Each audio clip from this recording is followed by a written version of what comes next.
सबका हिसाब होगा क्या? ट्रंप के टैरिफ बम के आगे मोदी बन गए दीवार। लाल किले से अमेरिका के इलाज का कौन सा तरीका बताया?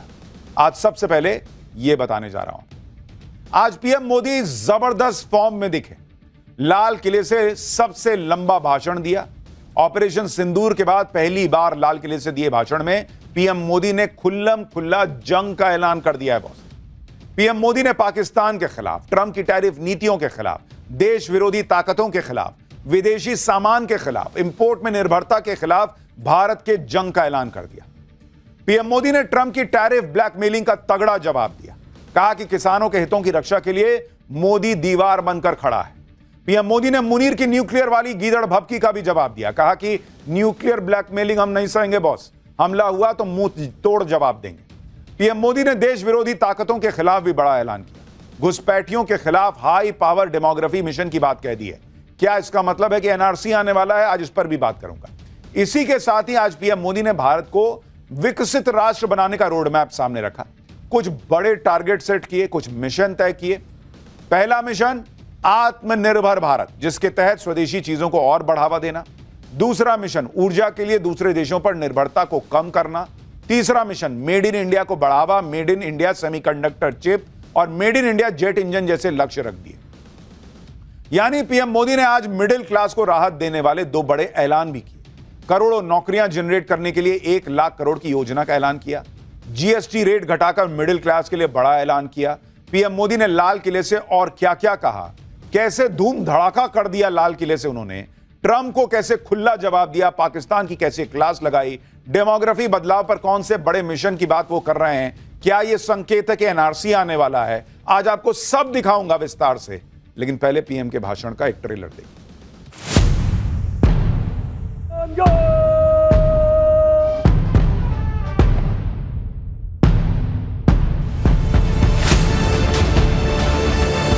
भारत ने तय कर लिया है न्यूक्लियर की धमकियों को अब हम सहने वाले नहीं।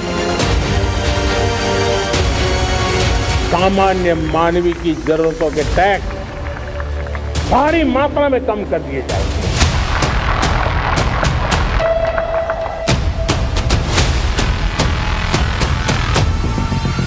ये घुसपैठिए ये बर्दाश्त नहीं होगा।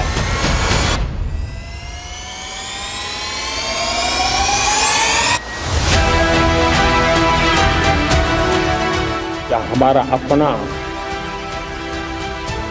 Made in India fighter jet के लिए जेट इंजन हमारा होना चाहिए कि नहीं हो?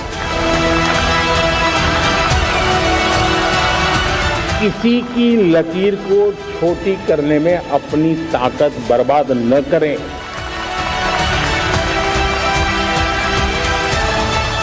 मोदी दीवार बन के खड़ा है।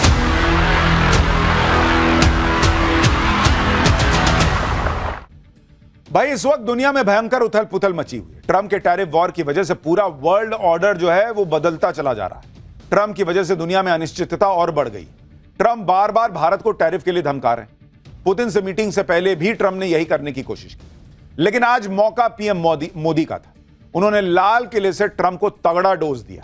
एक एक करके कई मोर्चों पर ट्रंप को जवाब दिया। टैरिफ के जरिए अमेरिका का खजाना भरने में लगे ट्रंप के लिए पीएम मोदी ने कहा कि आज वैश्विक परिस्थितियों में आर्थिक स्वार्थ, शब्द देखिए उन्होंने कहा कि आर्थिक स्वार्थ दिनों दिन बढ़ रहा है। टैरिफ लगाकर भारत पर दबाव डालने की कोशिश में लगे ट्रंप के लिए पीएम मोदी ने कहा कि किसानों के हितों से भारत कोई समझौता नहीं करेगा। पीएम मोदी ने अपनी डिफेंस टेक्नोलॉजी पर घमंड करने वाले ट्रंप को यह कहकर भी जवाब दे दिया कि भारत डिफेंस में आत्मनिर्भर बनता जा रहा है और बनेगा, और छोटे मोटे स्किल पर नहीं बल्कि खुद का जेट इंजन बनाएगा, खुद की सेमीकंडक्टर चिप बनाएगा। ट्रंप भारत की इकोनॉमी को डेड बता रहे थे, आज पीएम मोदी ने उसका भी जवाब दिया। कहा कि भारत जो है तीसरी बड़ी इकोनॉमी बनने की दिशा में दुनिया की तेजी से आगे बढ़ रहा है और पूरी दुनिया भारत पर भरोसा कर रही है। यानी एक साथ पीएम मोदी ने कई मोर्चे पर ट्रंप को जवाब दिया और वो भी लाल किले पर खड़े होकर। यह भी बता दिया कि भारत डिफेंस में अमेरिका या किसी और देश के चक्कर में बैठने वाला नहीं है बॉस। आप सुनिए पीएम मोदी ने कैसे ट्रंप को यह समझा दिया कि दूसरों की लकीर छोटी करने से अच्छा है अपनी लकीर बड़ी करने पर ध्यान देना चाहिए। हम किसी की लकीर को छोटी करने में अपनी ताकत बर्बाद न करें। मैं बड़े अनुभव से कहता हूं, किसी दूसरे की लकीर छोटी करने के लिए अपनी ऊर्जा हमें नहीं खपानी है। हमें पूरी ऊर्जा के साथ हमारी लकीर को लंबा करना है। हम अगर अपनी लकीर लंबी करते हैं तो दुनिया भी हमारा लोहा मानेगी। आज जब वैश्विक परिस्थितियों में आर्थिक स्वार्थ दिनों दिन बढ़ रहा है, तब समय की मांग है कि हम उन संकटों के रोते बैठने की जरूरत नहीं है। हिम्मत के साथ हम अपनी लकीर को लंबी करें। पीएम मोदी ने ट्रेड डील को लेकर भी ट्रंप को क्लियर कट मैसेज दिया कि चाहे डील हो या ना हो, भारत अपने एग्रीकल्चर मार्केट को अमेरिकी प्रोडक्ट्स के लिए नहीं खोलेगा तो नहीं खोलेगा। पीएम मोदी ने बहुत ही सख्त तेवर में ट्रंप को बता दिया कि किसानों के खिलाफ कोई भी अहितकारी नीति के आगे नरेंद्र मोदी नाम का शख्स दीवार बनकर खड़ा हो जाएगा। यानी पीएम मोदी ने देश को भरोसा दे दिया लाल किले की प्राचीर से कि ट्रंप हो कोई हो फर्क नहीं पड़ता, मोदी दीवार बन के खड़ा है भारत के हित के लिए। पीएम मोदी ने एक तरह से ट्रंप को यह बता दिया कि वो 50% टैरिफ लगा दें या 500% लगा दें, भारत न झुकने वाला। सुनिए पीएम मोदी ने कैसे क्लास लगाई है। भारत के किसान, भारत के मछुआरे, भारत के पशुपालक, उनसे जुड़ी किसी भी अहितकारी नीति के आगे मोदी दीवार बन के खड़ा है। भारत अपने किसानों, अपने पशुपालकों, अपने मछुआरों के संबंध में कभी भी कोई समझौता नहीं स्वीकार करेगा। प्रधानमंत्री मोदी ने आज टेक्नोलॉजी के क्षेत्र में अपना वर्चस्व दिखाने वाले देशों को भी करारा जवाब दिया। पीएम मोदी ने आज जेट इंजन का जिक्र किया। अमेरिका, फ्रांस, रूस, यूके जैसे कुछ ही देश हैं जो जेट इंजन बनाते हैं और ये देश अपनी टेक्नोलॉजी को साझा नहीं करते। कहते हैं हमारा सामान खरीद लो, टेक्नोलॉजी नहीं देंगे। इस टेक्नोलॉजी के दम पर वो अपनी ताकत भी दिखाते हैं। भारत भी जेट इंजन के लिए अमेरिका और फ्रांस जैसे देशों पर निर्भर है, लेकिन आज पीएम मोदी ने लाल किले से यह बता दिया कि भारत में भी वो ताकत है कि वो अपने खुद का जेट इंजन बना ले। सुनिए पीएम मोदी क्या कह रहे हैं। आज मेरा लाल किले की प्राचीर से मेरे देश के युवा वैज्ञानिकों को, मेरे टैलेंटेड यूथ को, मेरे इंजीनियर्स को और प्रोफेशनल्स को और सरकार के हर विभागों को भी मेरा आह्वान है, क्या हमारा अपना made in India fighter jets के लिए जेट इंजन हमारा होना चाहिए कि नहीं होना चाहिए। पीएम मोदी ने स्वदेशी जेट इंजन बनाने की बात कहकर दुनिया के बड़े देशों को कैसे झटका दिया है वो आपको बताता हूं। अभी भारत हथियारों को इंपोर्ट करने के मामले में टॉप देशों में अमेरिका, इजराइल, रूस, फ्रांस जैसे देश भारत को हथियार, फाइटर जेट, उसके इंजन बेचते हैं। अगर भारत खुद ही ये सब बनाने लगा तो इन देशों को बड़ा नुकसान होगा। उदाहरण के लिए भारत अपने तेजस फाइटर जेट में अमेरिका का GE-404 इंजन इस्तेमाल करता है। खबर है कि मोदी सरकार करीब 4 देशों के साथ एडवांस जेट इंजन के ज्वाइंट प्रोडक्शन पर बात कर रही है। पीएम मोदी भारत में ही एडवांस जेट इंजन बनाने के ज्वाइंट प्रोडक्शन के लिए फ्रांस, रूस और यूके के साथ बात कर रहे हैं। यानी यही भारत में बनेगा बॉस, तुम पे निर्भर नहीं रहेंगे, वो वाला हिसाब है। और ये सिर्फ जेट इंजन की बात नहीं है। पीएम मोदी ने जेट इंजन की बात करके यह संदेश दे दिया कि भारत को टेक्नोलॉजी में और ज्यादा आत्मनिर्भर बनना होगा, यानी अपनी लकीर हम बड़ी करते जाएंगे। पीएम मोदी ने सेमीकंडक्टर चिप्स का भी जिक्र किया। इलेक्ट्रॉनिक्स सामान में इन्हीं चिप्स का बहुत इस्तेमाल होता है आज की डेट में। आज की तारीख में सेमीकंडक्टर चिप्स नई ताकत का पैमाना है। ताइवान जैसा छोटा सा देश आज सेमीकंडक्टर चिप्स बनाकर दुनिया में बड़े धमाके कर रहा है। सेमीकंडक्टर का जिक्र करते हुए पीएम मोदी ने कांग्रेस की पुरानी सरकारों की फाइल भी खोल दी। पीएम ने कहा कि सेमीकंडक्टर की फैक्ट्री लगाने का विचार तो 50-60 साल पहले से चल रहा है बॉस, लेकिन उसकी फाइल ही लटक जाती थी कांग्रेस के राज। इसी के साथ पीएम मोदी ने बड़ा ऐलान किया कि इसी साल के अंत तक बाजार में made in India semiconductor chip आ जाएगी। हमारे देश में 50-60 साल पहले सेमीकंडक्टर को लेकर के फाइलें शुरू हुई। 50-60 साल पहले फैक्ट्री का विचार चालू हुआ। आप मेरे नौजवानों जानकर के हैरान हो जाएंगे, आज सेमीकंडक्टर जो पूरी दुनिया की एक ताकत बन गया है, 50-60 साल पहले वो विचार, वो फाइलें अटक गई, लटक गई, अटक गई। सेमीकंडक्टर के विचार की ही भ्रूण हत्या हो गई। इसी वर्ष के अंत तक मेड इन इंडिया, भारत की बनी हुई, भारत में बनी हुई, भारत के लोगों द्वारा बनी हुई मेड इन इंडिया चिप्स बाजार में आ जाएगी। आप यह भी देखिए कि कैसे पीएम मोदी ने सेमीकंडक्टर को लेकर मिशन मोड में काम किया है। भाई, साल 2023 में भारत में सेमीकंडक्टर मार्केट का साइज $38 बिलियन था, जो 2030 तक $110 बिलियन तक जा सकता है। इंडिया सेमीकंडक्टर मिशन के तहत 6 राज्यों में 1,60,000 करोड़ की कीमत के 10 प्रोजेक्ट्स का अप्रूवल ऑलरेडी कर चुका है। 2 दिन पहले ही मोदी सरकार ने 4,594 करोड़ रुपए की लागत से 3 सेमीकंडक्टर मैन्युफैक्चरिंग यूनिट की स्थापना का ऐलान किया। मई 2025 में ही केंद्रीय मंत्री अश्विनी वैष्णव ने नोएडा और बेंगलुरु में 2 state of the art semiconductor design facilities का उद्घाटन किया। इन सेंटर्स में भारत की पहली एडवांस 3 नैनोमीटर चिप डिजाइन पर फोकस किया जाएगा। 3 नैनोमीटर चिप नेक्स्ट जनरेशन की चिप है, यानी भारत अब उस दिशा में अपने हाथ पांव फैला रहा है जो पहले की सरकारें अगर उस वक्त कर देती तो आज भारत को यह स्थिति न देखनी पड़ती। आज दुनिया में जो हालत है उसे देखते हुए पीएम मोदी इस बात पर बार बार जोर दे रहे हैं कि चाहे ट्रंप हो या चीन, सबका इलाज एक ही है, आत्मनिर्भर भारत। इसी पर पीएम मोदी ने जोर दिया। उन्होंने स्वदेशी जेट इंजन से लेकर स्वदेशी चिप्स की बात की। पीएम मोदी जब इस तरह का आह्वान करते हैं तो देश सुनता है, अमल भी करता है।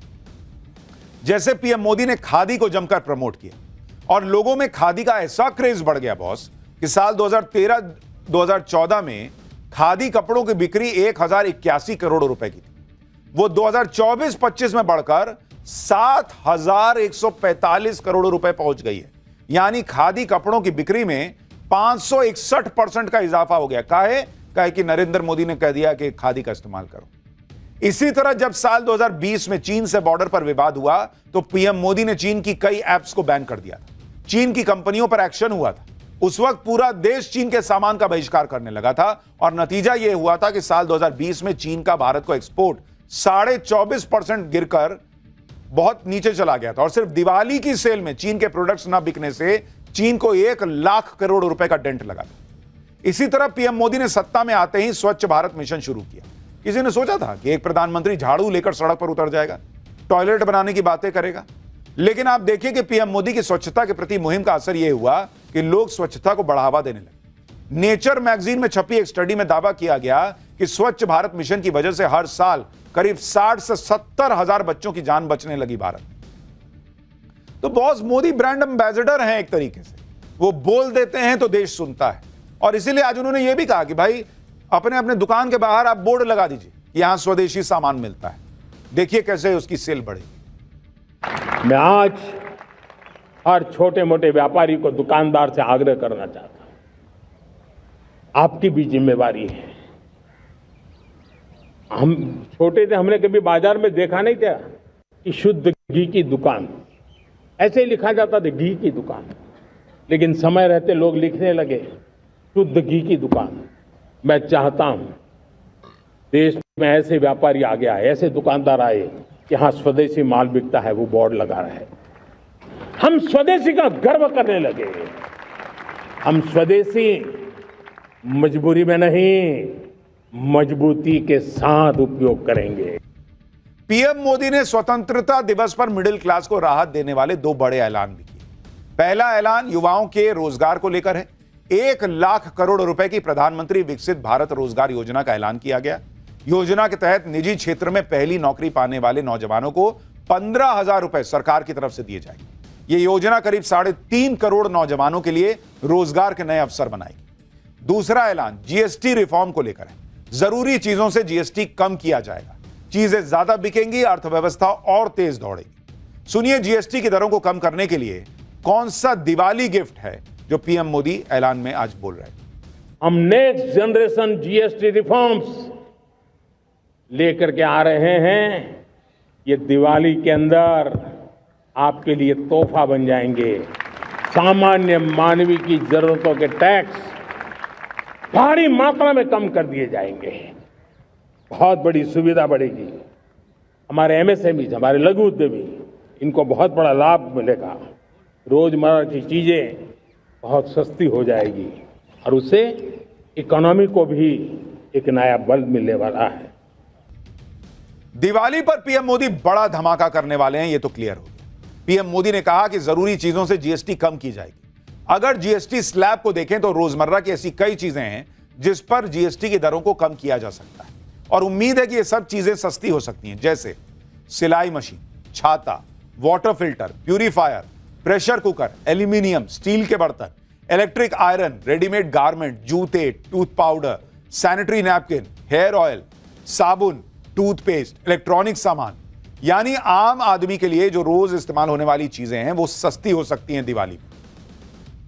अब आप पीएम मोदी का प्लान देखिए। यह भी अमेरिका को काउंटर करने के लिए एक बड़ा अहम कदम है। वो लगातार मिडिल क्लास को राहत दे रहे हैं, जिससे मिडिल क्लास की जेब में पैसा आएगा और ज्यादा पैसा आएगा तो वो ज्यादा चीजें खरीदेगा, खर्चा करेगा, जिससे अर्थव्यवस्था को और गति मिलती चली जाएगी। जैसे आपको याद होगा, बजट में मिडिल क्लास को टैक्स में बड़ी राहत दी गई तो भाई मिडिल क्लास की जेब में ज्यादा पैसा आने लगा। फिर आरबीआई ने रेपो रेट घटा दिया, जिससे लोन सस्ता हो गया तो भाई जेब में पैसा है तो लोन लो और बढ़िया सामान खरीदो, गाड़ी कर दो, घर कर दो। अब इकोनॉमी को बूस्ट करने के लिए जीएसटी को कम करने का ऐलान है, तो जिसकी जेब में ऑलरेडी मिडिल क्लास की जेब में पैसा है उसको सस्ता सामान मिलेगा, वो और कर देगा, इकोनॉमी का पहिया और तेजी से घूमेगा। यानी नरेंद्र मोदी ने आज सबसे पहले तो ट्रंप को समझा दिया कि कायदे में रहोगे तो फायदे में रहोगे। भारत किसान के हितों को छोड़ेगा नहीं। मोदी दीवार बन के खड़े हो जाएंगे और हम अपना मार्केट ही इतना बड़ा कर लेंगे कि हमको जरूरत नहीं है अमेरिका मार्केट खोल रहा है कि बंद कर रहा है। और ये तो अभी आपको अमेरिका का कैसे हिसाब क्लियर किया गया है ये बताया था। पाठशाला में अब अगला चैप्टर, ऑपरेशन सिंदूर के बाद अब सुदर्शन कवच, पाकिस्तान को ठोकने का कैसे फुल इंतजाम हो गया है। मुनीर, शहबाज और पाकिस्तानी पप्पू बिलावल, तीनों की धमकियों को पीएम मोदी ने कैसे एक लाइन में निपटा दिया। पाकिस्तान को क्या आज मैसेज दिया, अब उसके बारे में बताता हूं। आज लाल किले से पीएम मोदी ने मुनीर और शहबाज को के भी धागे खोल दिए। मुनीर और शहबाज को ट्रंप ने चढ़ाया हुआ है, इसलिए कोई एटम बम की धमकी दे रहा है, कोई पानी की धमकी दे रहा है। लेकिन नरेंद्र मोदी ने आज ट्रंप के साथ साथ पाकिस्तान को भी निपटा दिया। पीएम मोदी आज पाकिस्तान के खिलाफ जिस रौद्र रूप में दिखे, उससे साफ लग रहा है कि आने वाले दिनों में पाकिस्तान की एक बार और ठुकाई होनी तय है। नरेंद्र मोदी ने आज लाल किले से साफ साफ पाकिस्तान को चेतावनी दे दी और कहा कि भारत ने न्यू नॉर्मल स्थापित किया है, न्यूक्लियर धमकियों को भारत बर्दाश्त नहीं करेगा तो नहीं करेगा। खून और पानी साथ में नहीं बहेंगे, आतंक और आतंकियों को पालने वाले अलग अलग नहीं माने जाएंगे। यानी पिछले 48-72 घंटे में जो ये धमकियां आ रही थी पानी को लेके पाकिस्तान की तरफ से, नरेंद्र मोदी ने आज क्लियर कर दिया कि जितना धमकाना धमका लो, हम नहीं रुकने वाले, पानी जरूर रोक देंगे तुम्हारा। सुनिए पीएम ने क्या कहा है पाकिस्तान में। अब भारत ने तय कर लिया है इन न्यूक्लियर की धमकियों को अब हम सहने वाले नहीं हैं। न्यूक्लियर ब्लैकमेल लंबे अरसे से चलाया, अब वो ब्लैकमेल नहीं सहा जाएगा।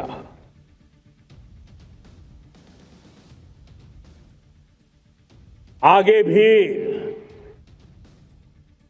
अगर दुश्मनों ने ये कोशिश जारी रखी हमारी सेना तय करेगी, सेना की शर्तों पर, सेना जो समय निर्धारित करे उस समय पर, सेना जो तौर तरीके तय करे उस तौर तरीके से, सेना जो लक्ष्य तय करे उस लक्ष्य को अब हम अमल में ला करके रहने वाले हैं। हम मुंह तोड़ जवाब देंगे। यानी नरेंद्र मोदी ने एक लाइन में पाकिस्तान को समझा दिया कि फिर तुम मार खाओगे ही खाओगे, लक्षण तुम्हारे वही हैं भाई। और दूसरा, उन्होंने राहुल गांधी को भी जवाब दे दिया जो कहते हैं कि सेना को फ्री हैंड नहीं मिला था। नरेंद्र मोदी ने लाल किले से कह दिया कि भाई सेना तय करेगी, समय, जगह, तरीका सब सेना तय करती है और वही करेगी और वही ठोकेगी। पाकिस्तान से अगला युद्ध जल्द हो सकता है और यह बात आर्मी चीफ खुद कह चुके। और अब जिस तरह से प्रधानमंत्री ने लाल किले से पाकिस्तान को चेतावनी दी, उससे भी लग रहा है कि पाकिस्तान का फिर से मार खाना निश्चित। और पाकिस्तान की हरकतें भी मार खाने वाली ही हैं। भारत ने पाकिस्तान को उसके घर में घुसकर मारा, लेकिन जो लोग भारत को रोक नहीं पाए उन्हें पाकिस्तान की सरकार अवार्ड बांट रही। जैसे कल पाकिस्तान के स्वतंत्रता दिवस पर पीएम शहबाज शरीफ ने विंग कमांडर मोहम्मद मलिक रिजवान को सम्मानित किया। बताया जा रहा है कि इसी तरह पाकिस्तानी सेना के 488 अधिकारियों और जवानों को अलग अलग अवार्ड बांटे गए।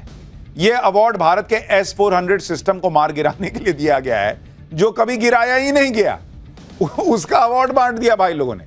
इसी तरह पाकिस्तानी आर्मी के चीफ मुनीर और एयरफोर्स के चीफ बाबर को भी हिलाले जुर्रत अवार्ड दिया गया, जो वॉर टाइम में पाकिस्तानी सेना को मिलने वाला दूसरा सबसे बड़ा अवार्ड। अरे हिला के तो हमने रख दिया तुमको, तुम कौन सा अवार्ड दे रहे हो इनको? लेकिन ये सब नौटंकी नहीं करेंगे तो पब्लिक को कैसे पता चलेगा भाई?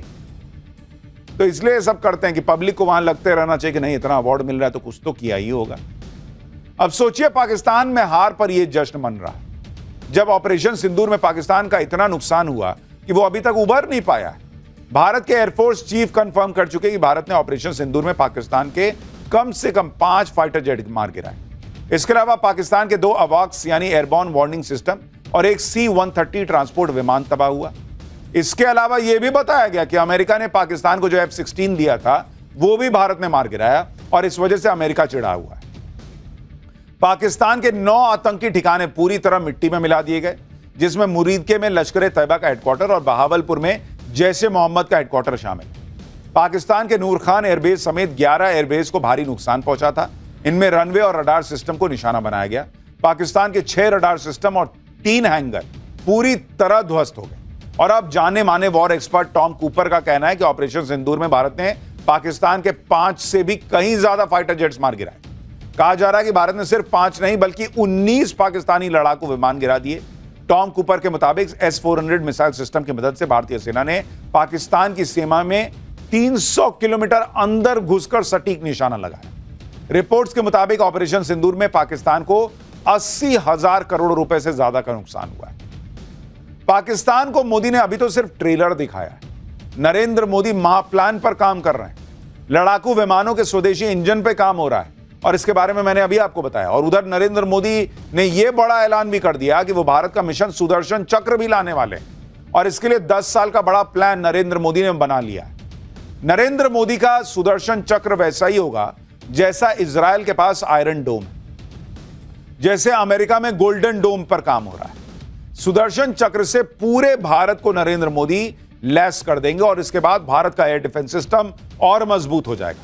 कोई भी भारत की तरफ आंख उठाकर नहीं देख पाएगा। नरेंद्र मोदी जिस सुदर्शन चक्र के बारे में बात कर रहे थे आज, वो सुदर्शन चक्र कैसा होगा इसको भी समझिए। सुदर्शन चक्र ऐसा पावरफुल वेपन सिस्टम होगा जो दुश्मन के हर हमले को नाकाम कर देगा। ना सिर्फ यह दुश्मन के हमले नाकाम करेगा बल्कि दुश्मन के वार से कई गुना बड़ा हमला करके हिटबैक करेगा। नरेंद्र मोदी का महाप्लान यह है कि अगले 10 साल में देश की हर महत्वपूर्ण जगहों पर सुदर्शन चक्र एक्टिवेट कर दिया जाए। अस्पतालों में, रेलवे में, आस्था के केंद्रों में, हर महत्वपूर्ण जगह पर नई टेक्नोलॉजी से सुरक्षा कवच दिया जाए, यानी हर जगह इतनी सेफ हो कि आम आदमी को चिंता ही न रहे। सुनिए पीएम ने सुदर्शन चक्र के बारे में लाल किले से क्या बताया। भगवान श्री कृष्ण से प्रेरणा पाकर के हमने श्री कृष्ण का जो सुदर्शन चक्र था उस सुदर्शन चक्र की राह को चुना है। आप में से बहुत लोगों को याद होगा, जब महाभारत की लड़ाई चल रही थी,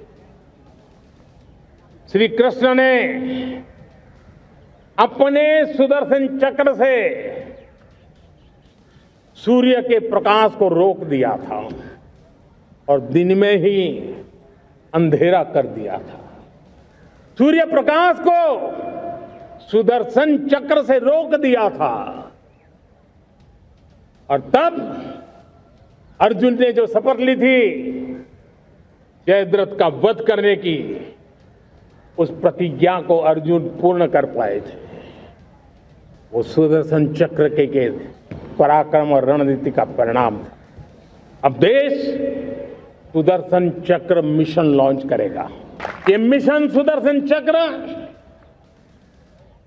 एक पावरफुल वेपन सिस्टम दुश्मन के हमले को न्यूट्रलाइज तो करेगा ही करेगा, लेकिन कई गुना ज्यादा दुश्मन पर हिट बैक करेगा। लेकिन यहां नरेंद्र मोदी बहुत सारा सिस्टम सुधारने में लगे हुए हैं और अगला चैप्टर उसी पर है। बांग्लादेशी, रोहिंग्या और तमाम घुसपैठियों पर सबसे बड़ा प्रहार। पीएम मोदी एनआरसी लाने का प्लान बना चुके हैं क्या? अब इसके बारे में बताता हूं। आज प्रधानमंत्री नरेंद्र मोदी ने लाल किले से घुसपैठियों पर सबसे बड़ा प्रहार किया। पीएम ने घुसपैठियों पर आज जो बात कही है वो बात दूर तक जाएगी और बहुत लोगों को इससे आग भी लगी होगी, क्योंकि जब भी घुसपैठियों को निकालने की बात आती है तो एक इकोसिस्टम इनके सपोर्ट में आ जाता है। बांग्लादेशी घुसपैठिए हों या फिर रोहिंग्या हों, जब भी इनको चुन चुन कर बाहर फेंकने की बात करो, विरोध शुरू हो जाता है। आप देखिए कि ऐसे घुसपैठियों की वजह से डेमोग्राफी में कितना बड़ा बदलाव आ रहा है और ये लोग आसानी से सिस्टम में घुसपैठ करके Aadhaar card, ration card, voter ID card तक बनवा लेते हैं। लेकिन आज पीएम ने लाल किले से बड़े एक्शन का ऐलान कर दिया। पीएम मोदी ने कह दिया कि इस देश में यह सफाई अभियान शुरू होगा, मिशन मोड में होगा। सुनिए जरा। चिंता एक चुनौती के संबंध में आगाह करना चाहता। षड्यंत्र के तहत, सोची समझी साजिश के तहत देश की डेमोग्राफी को बदला जा रहा है। एक नए संकट के बीज बोए जा रहे हैं और ये घुसपैठिए मेरे देश के नौजवानों की रोजी रोटी छीन रहे हैं। एक घुसपैठिए मेरे देश की बहन बेटियों को निशाना बना रहे हैं। ये बर्दाश्त नहीं होगा। ये घुसपैठिए भोले भाले आदिवासियों को भ्रमित करके उनकी जमीनों पर कब्जा कर रहे हैं। ये देश सहन नहीं करेगा। और इसलिए मेरे प्यारे देशवासियों, जब डेमोग्राफी परिवर्तन होता है, सीमावर्ती क्षेत्रों में डेमोग्राफी में परिवर्तन होता है, तब राष्ट्रीय सुरक्षा के लिए संकट पैदा होता है। देश की एकता, अखंडता और प्रगति के लिए ये संकट पैदा, सामाजिक तनाव के बीज बो देता है। और कोई देश अपना देश घुसपैठियों के हवाले नहीं कर सकता है। दुनिया का कोई देश नहीं कर सकता है, तो हम भारत को कैसे कर सकते हैं? यानी नरेंद्र मोदी ने क्लियर कर दिया कि घुसपैठिए अब इस देश में नहीं चलेगी। क्या नरेंद्र मोदी ने एक तरीके से एनआरसी आने वाली है ये कह दिया है क्या? क्योंकि नरेंद्र मोदी अक्सर कहते हैं कि वो जो करने वाले होते हैं वो पहले बता देते हैं। प्रधानमंत्री मोदी ने कहा कि घुसपैठिए देश की सुरक्षा के लिए खतरा बने। बॉर्डर वाले इलाकों में डेमोग्राफी बदल रही। पीएम ने कहा कि षड्यंत्र के तहत डेमोग्राफी को बदला जा रहा है और यह बर्दाश्त नहीं किया जाएगा। पीएम मोदी ने कहा कि देश को घुसपैठियों के हवाले नहीं किया जा सकता। अब वो मिशन मोड पर इसके खिलाफ क्या करने वाले हैं, एक बार वो भी सुनिए, फिर आपको बताते हैं कि इसकी जरूरत पड़ी क्यों। हमारे पूर्वजों ने त्याग और बलिदान से आजादी पाई है, हमें स्वतंत्र भारत दिया है। उन महापुरुषों के प्रति हमारा कर्तव्य है कि हम हमारे देश में ऐसी हरकतों को स्वीकार न करें। उनकी सच्ची श्रद्धांजलि होगी। और इसलिए मैं आज लाल किले की प्राचीर से कहना चाहता हूं, हमने एक हाई पावर्ड डेमोग्राफी मिशन शुरू करने का निर्णय किया है। ये मिशन, इस मिशन के द्वारा ये जो भीषण संकट नजर आ रहा है, भारत में मंडरा रहा है जो संकट है, उसको निपटाने के लिए तय समय में सुविचारित सुनिश्चित रूप से अपने कार्य को करेगा। उस दिशा में हम आगे बढ़ रहे हैं। यानी नरेंद्र मोदी ने क्लियर कर दिया कि ये जो डेमोग्राफी में चेंज हो रहा है, साजिश के तहत हो रहा है, ये बर्दाश्त नहीं होगा। इसके लिए मिशन लॉन्च कर रहे हैं और वो मिशन मोड में काम करके तय समय में रिजल्ट देगा। और इसीलिए कुछ लोग सवाल पूछ रहे हैं कि क्या ये एनआरसी का इनडायरेक्ट अनाउंसमेंट है। खैर, वो तो वक्त तय कर देगा। लेकिन प्रधानमंत्री मोदी जिस डेमोग्राफिकल चेंज की बात कर रहे हैं, उसके बारे में भी आपको बताता हूं। डेमोग्राफी में बदलाव यानी किसी एक इलाके में एक समुदाय की जनसंख्या का अचानक बढ़ना और बहुसंख्यक समुदाय की जनसंख्या में तेजी से गिरावट आना। इस तरह से जब जनसंख्या में परिवर्तन होता है तो उसके पीछे कई वजह होती हैं, जिनमें से घुसपैठ एक बड़ी वजह है। इसी का जिक्र पीएम मोदी ने आज लाल किले से भी किया।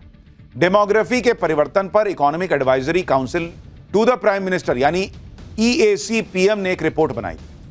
1950 और 2015 के बीच 167 देशों में डेमोग्राफी चेंज का अध्ययन किया गया। इससे पता चला कि भारत की जनसंख्या में हिंदुओं की आबादी 7.8% घटकर 78% के आसपास हो गई और इसी दौरान भारत में मुस्लिम आबादी 9.84% से बढ़कर करीब करीब 14%। इसी तरह से प्यू रिसर्च के मुताबिक 1951 से 2011 के बीच भारत में मुस्लिम आबादी 5 गुना बढ़ी है उनकी रिपोर्ट में। इसी दौरान भारत में हिंदू आबादी 3 गुना बढ़ी। पीएम मोदी ने जिस हाई पावर डेमोग्राफी मिशन का ऐलान किया, उसके तहत क्या किया जाएगा यह भी आपको बताता हूं। घुसपैठ की समस्या को रोकने के लिए डेडलाइन बेस्ड एक्शन होगा। High power demography mission border वाले राज्यों पर डेमोग्राफी परिवर्तन पर नजर रखेगा। बॉर्डर वाले इलाकों में डेमोग्राफी बदलने की साजिश को नाकाम करेगा। घुसपैठियों की पहचान की जाएगी और उनको वापस उनके देश भेजा जाएगा। यानी जो लोग ये माहौल बना रहे हैं कि भाई भारत के मुसलमान पर अटैक होगा, भाई जो भारत में रह रहा मुसलमान है उस पर कोई अटैक नहीं, लेकिन कहीं से कोई बांग्लादेशी आ जाए, कोई रोहिंग्या आ जाए और उसको भी हम खिलाते पिलाते रहें, ये इस देश में नहीं चलेगा। ये क्लियर किया जा रहा है। प्रधानमंत्री ने आज जिस हाई पावर डेमोग्राफी मिशन का ऐलान किया, उसको लेकर चर्चाएं तेज हो गई। पीएम मोदी ने पहले एक बार कहीं कहा था कि वो जो करते हैं बताकर करते हैं। अपने भाषणों में अगले फैसले या अगले स्टेप के बारे में उनकी जानकारी होती है, पब्लिक समझ नहीं पाती। आज पीएम मोदी ने डेमोग्राफी चेंज के खिलाफ मिशन मोड में काम की बात कही और डेमोग्राफी परिवर्तन रोकने के लिए सबसे जरूरी स्टेप एनआरसी है। तो क्या यह एनआरसी की तरफ इशारा है? लोग सवाल कर रहे हैं कि क्या मॉनसून सत्र में ही ऐसा कुछ हो सकता है या फिर एनआरसी जैसी कोई बड़ी घोषणा हो सकती है? क्योंकि एनआरसी को लेकर मोदी सरकार पहले भी अपनी गंभीरता दिखा चुकी है। इसलिए हाई पावर डेमोग्राफी मिशन को लोग एनआरसी से जोड़कर भी चर्चा कर रहे हैं। जब पीएम बोल रहे थे इसके बारे में तो अमित शाह बहुत जोर शोर से ताली बजा रहे थे। और अगर एनआरसी आएगा तो गृह मंत्रालय को ही करना रहेगा ये सब। तो क्या यह संकेत है एनआरसी का? यह आने वाले वक्त में पता चल जाएगा। प्रधानमंत्री मोदी ने आज लाल किले से बताया कि घुसपैठियों से कितना बड़ा खतरा हो सकता है। दूसरी तरफ भारत में कुछ राजनीतिक दल हैं जो घुसपैठियों की चर्चा तक नहीं होने देना चाहते। जब भी घुसपैठियों के खिलाफ एक्शन की बात आती है, ये लोग खड़े हो जाते हैं। इन लोगों को समझना होगा कि घुसपैठियों की समस्या देश की समस्या है। और आपको कुछ आंकड़े दिखाता हूं। साल 2024 में 1049 लोग बिना वैध दस्तावेज के पकड़े गए। इस साल जुलाई तक 3536 लोगों को बीएसएफ ने बिना दस्तावेज के पकड़ा है। 2024 में बांग्लादेश से भारत में घुसने की कोशिश कर रहे 2425 लोग पकड़े गए। इस साल जुलाई तक बांग्लादेश से भारत आने की कोशिश में 1372 लोग पकड़े गए। पीएम मोदी ने डेमोग्राफी परिवर्तन के खतरे भी गिनाए। इससे देश की सुरक्षा और अखंडता को खतरा है। लेकिन पीएम मोदी के बयान पर भी इंडी गठबंधन पॉलिटिक्स कर रहा है। अखिलेश यादव कह रहे हैं कि डेमोग्राफी चेंज की बात करने वाले ये बताएं कि भारत का क्षेत्रफल 2014 में कितना था और आज कितना है। सुनिए अखिलेश यादव। भारत का क्षेत्रफल 2014 में क्या था और आज जब हम 2025 में खड़े हैं तो भारत का क्षेत्रफल क्या है? हम तो उस प्रदेश से आते हैं और हम सब लोग जानते हैं, अगर मेड़ भी कोई काट दे तो हम उसकी हत्या कर देते हैं। तमाम ऐसे केस हैं गांव में। डेमोग्राफी की बात कर रहे हैं। डेमोग्राफिक जो हमारी व्यवस्था है उसकी बात कर रहे हैं वो लोग। उन्हें ये जरूर बताना चाहिए भारतीय जनता पार्टी को, संगी साथियों को, कि भारत का क्षेत्रफल क्या है आज और 2014 से पहले भारत का क्षेत्रफल क्या था। इस सवाल को अखिलेश यादव क्यों पूछ रहे हैं, ये सिर्फ वही समझ पाए कि क्षेत्रफल क्या। अरे यहां बात डेमोग्राफी की हो रही है, जो घुसपैठी है उनको निकालने की हो रही है, वो क्षेत्रफल पे चले। अखिलेश यादव डेमोग्राफी परिवर्तन की बात को मजाक समझ रहे हैं और पीएम मोदी पर पलटवार कर रहे हैं, जबकि डेमोग्राफी परिवर्तन का राज्यों पर क्या असर हो रहा है वो आपको समझना चाहिए। यूसीसी पैनल की रिपोर्ट के मुताबिक उत्तराखंड में हिंदुओं की तुलना में मुसलमानों और ईसाइयों की आबादी दोगुना तेजी से बढ़ी। चुनाव आयोग के मुताबिक उत्तराखंड के मैदानी इलाकों में पिछले 10 साल में मतदाताओं की संख्या 30% बढ़ गई। यह ग्रोथ राज्य में पिछले 10 साल में जनसंख्या बढ़ने के औसत से भी ज्यादा है। उत्तराखंड के मैदानी इलाकों में अल्पसंख्यक समुदायों की आबादी तेजी से बढ़ी है। हरिद्वार में मुस्लिम आबादी 34.3% और उधम सिंह नगर में 22.5% के पार चली गई। इसी तरह से पश्चिम बंगाल में भी डेमोग्राफी परिवर्तन के आंकड़े चिंताजनक हैं। आजादी के बाद 1947 में पश्चिम बंगाल में मुस्लिम आबादी 12% और हिंदू आबादी 88%। 2011 की जनसंख्या के मुताबिक बंगाल में मुस्लिम आबादी बढ़कर 27% और हिंदू आबादी घटकर 70.5% हो गई। अनुमान है कि 2025 में बंगाल में मुस्लिम आबादी 30% से 33% हो गई होगी। झारखंड की बात करें तो यहां आदिवासियों की आबादी 35% से घटकर 24% रह गई, जबकि झारखंड में मुस्लिम आबादी 15% से बढ़कर 27% हो गई। असम में भी यही हाल है। 1951 में 73% हिंदू और 24% मुसलमान आबादी थी। 2011 में हिंदू आबादी घटकर 62% हो गई, जबकि मुस्लिम आबादी बढ़कर 34% हो गई। अनुमान है कि 2050 तक असम में हिंदू आबादी घटकर 48% हो जाएगी और मुस्लिम आबादी बढ़कर 52% हो जाएगी। यानी अगले 25 साल में असम में मुस्लिम बहुसंख्यक हो जाएंगे और हिंदू अल्पसंख्यक हो जाएंगे। अब यहां एक बात समझिए, कुछ लोग कहेंगे कि देखिए मुसलमान की आबादी बढ़ रही है तो दिक्कत। मुसलमान की आबादी बढ़ रही है इससे दिक्कत नहीं है। हिंदुस्तान के मुसलमान की आबादी बढ़ रही है इससे दिक्कत नहीं है। लेकिन बांग्लादेश और रोहिंग्या अगर आ जा रहे हैं और वो मुसलमान है और वो मुसलमान की आबादी के साथ जुड़ के उनका आंकड़ा आएगा तो वो तो बढ़ा हुआ दिखेगा। दिक्कत उनसे है कि कोई बांग्लादेशी रोहिंग्या आके यहां क्यों जुड़ रहा है। इसलिए ये हिंदू मुस्लिम का मामला नहीं है, ये जो बाहरी है उसको बाहर करने का मामला है। और पाठशाला में अब अगला चैप्टर आपको दिखाता हूं, जिसमें आपको बताता हूं कि आरएसएस के 100 साल पूरे हो रहे हैं। पीएम मोदी ने लाल किले से क्या कहा कि ओवैसी से लेकर कांग्रेस तक को आग लग गई। गांधी जी जब संघ के कैंप गए थे तो क्या देखकर शॉक्ड रह गए थे।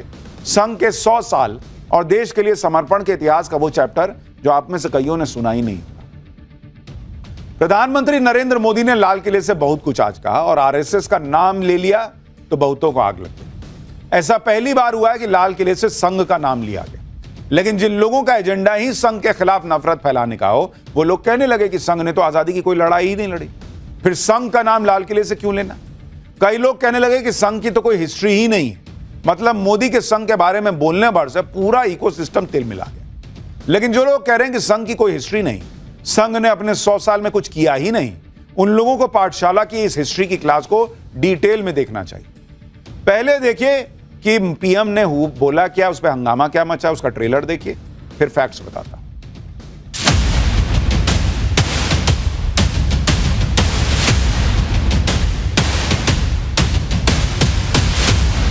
सेवा, समर्पण, संगठन और अप्रतिम अनुशासन जिसकी पहचान रही है, ऐसा राष्ट्रीय स्वयंसेवक संघ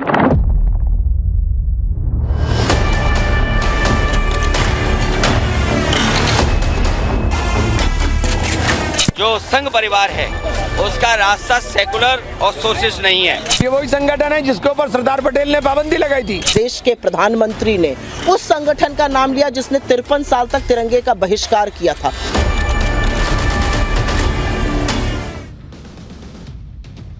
आरएसएस अपना शताब्दी वर्ष मना रहा है और पिछले 100 साल में आरएसएस ने देश के लिए जो किया है, उसके बाद पीएम मोदी आज खुद को रोक नहीं पाए। पीएम मोदी ने लाल किले से कहा कि राष्ट्रीय स्वयंसेवक संघ 100 साल से देश सेवा का काम कर रहा है और इस संगठन की राष्ट्र सेवा पर देश गर्व करता है। सुनिए आज पीएम मोदी ने आरएसएस को लेकर क्या कहा, उसके बाद बताऊंगा कि इसको लेकर कैसे बवाल मच गया। आज से 100 साल पहले एक संगठन का जन्म हुआ, राष्ट्रीय स्वयंसेवक संघ। 100 साल की राष्ट्र की सेवा एक बहुत ही गौरवपूर्ण स्वर्णिम पृष्ठ है। व्यक्ति निर्माण से राष्ट्र निर्माण के संकल्प को लेकर के 100 साल तक मां भारती का कल्याण का लक्ष्य लेकर के लक्षावधि स्वयंसेवकों ने मातृभूमि के कल्याण के लिए अपना जीवन समर्पित किया है। सेवा, समर्पण, संगठन और अप्रतिम अनुशासन ये जिसकी पहचान रही है, ऐसा राष्ट्रीय स्वयंसेवक संघ दुनिया का ये सबसे बड़ा एनजीओ है एक प्रकार से। पीएम मोदी ने आरएसएस के 100 साल के गौरवशाली इतिहास का जिक्र किया तो इसको लेकर सियासत भी शुरू हो गई। लेकिन आरएसएस का नाम सुनकर पूरा विपक्ष सिर्फ परेशानी नहीं, हैरान भी। किसी को उम्मीद नहीं थी कि लाल किले से पीएम मोदी आरएसएस की तारीफ करें। पिछले 100 साल में आरएसएस ने देश के लिए क्या क्या किया है, क्यों देश को आरएसएस की जरूरत है, यह भी बताऊंगा। उससे पहले सुनिए कांग्रेस ने आरएसएस को लेकर क्या कहा। और कितना दुखद है कि लाल किले की प्राचीर से इस देश के प्रधानमंत्री ने उस संगठन का नाम लिया जिसको आजादी के महानायक सरदार पटेल ने बैन किया था। उस संगठन का नाम लिया जिससे प्रेरित होकर इस देश के प्रथम आतंकवादी नाथूराम गोडसे ने महात्मा गांधी की हत्या करी थी। उस संगठन का नाम लिया जिसने 53 साल तक तिरंगे का बहिष्कार किया था। उस संगठन का नाम लिया जिसने बाबा साहब की तस्वीरें जलाई थी, जिसने बाबा साहब को बड़ा बुरा कहा था। उस संगठन का नाम लिया जिसने संविधान की प्रतियां जलाई, जो संविधान को अशुभ बताता था और अजीब तरह की बातें करता था। असलियत यह है कि आज प्रधानमंत्री ने आजादी के महानायकों को, स्वतंत्रता संग्राम को कमतर आंका जब वो लाल किले की प्राचीर से आरएसएस जैसे उस संगठन की बात करते हैं जो अंग्रेजों की मुखबिरी करते थे, जिनका आजादी के आंदोलन में छोटी उंगली का नाखून नहीं कटा। 52 साल तो तिरंगा ही नहीं फहराया, जंग आजादी के अंदर कोई योगदान नहीं रहा। भारत छोड़ो आंदोलन में इनका योगदान क्या था, इन्होंने विरोध किया था।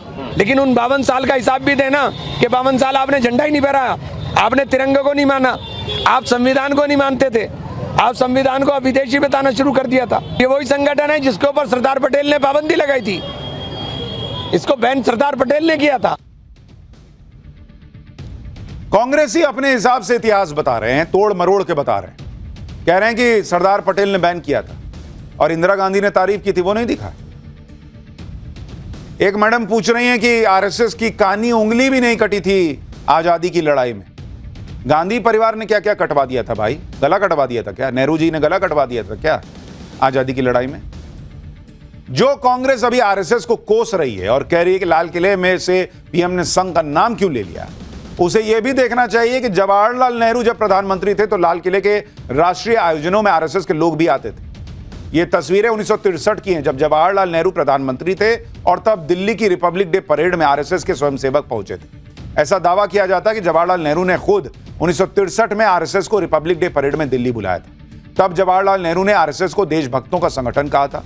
आरएसएस के 3000 स्वयंसेवक कम से कम समय में ही दिल्ली पहुंचे थे और फुल ड्रेस के साथ रिपब्लिक डे परेड में शामिल हुए।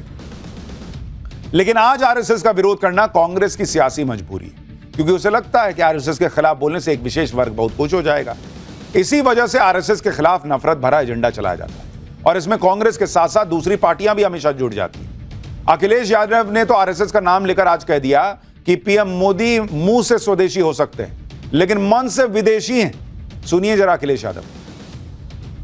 भारतीय जनता पार्टी का जब पहला अधिवेशन हुआ था, भारतीय जनता पार्टी ने तय किया था कि सेकुलर एंड सोशलिस्ट रास्ता अपनाएंगे, लेकिन संघ का और उनके परिवार के लोगों का जो संघ परिवार है उसका रास्ता सेकुलर और सोशलिस्ट नहीं है।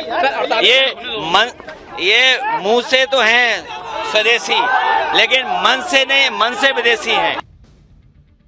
कांग्रेस और अखिलेश ने संघ पर हमला किया तो ओवैसी पीछे कैसे रह सकते थे। ओवैसी ने भी लिख दिया कि आरएसएस का महिमा मंडन करना स्वतंत्रता संग्राम का अपमान है। मोदी एक स्वयंसेवक के तौर पर नागपुर जाकर आरएसएस की प्रशंसा कर सकते थे तो उन्हें प्रधानमंत्री के तौर पर लाल किले से ऐसा क्यों करना पड़ा। चीन हमारा सबसे बड़ा बाहरी खतरा बना हुआ है, लेकिन उससे भी बड़ा खतरा हमारे भीतर है, संघ परिवार द्वारा फैलाई जा रही नफरत और विभाजन।